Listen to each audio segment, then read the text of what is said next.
Président, Madame la Ministre. Le Président de la République veut faire de la France, je le cite, une place incontournable de l'intelligence artificielle. Il l'a dit aujourd'hui.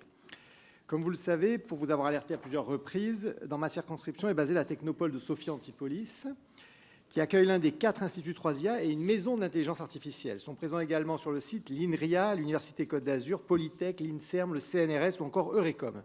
Nombre d'entre eux sont adhérents partenaires du 3IA Côte d'Azur et financés par l'État. Or, aujourd'hui, les inquiétudes se font jour.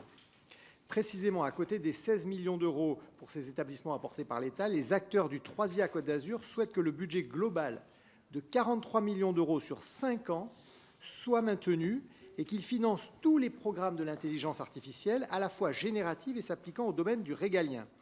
Or, à l'heure actuelle, on ne parle plus que de 20 millions d'euros.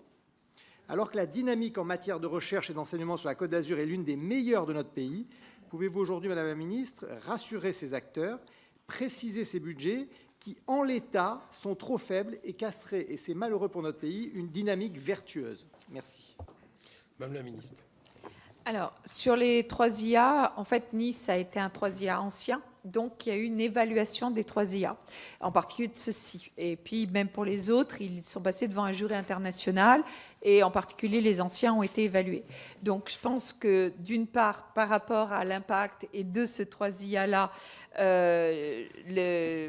nous avons les évaluations, donc je pourrais vous redonner l'évaluation des 3IA, et en particulier celui de Nice, et celui de cette dynamique des brevets déposés, des publications données par rapport aux autres 3IA.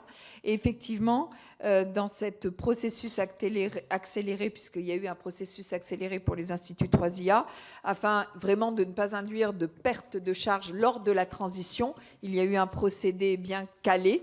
Et les résultats de cette procédure, et en particulier les financements, vont être donnés précisément très bientôt. Donc,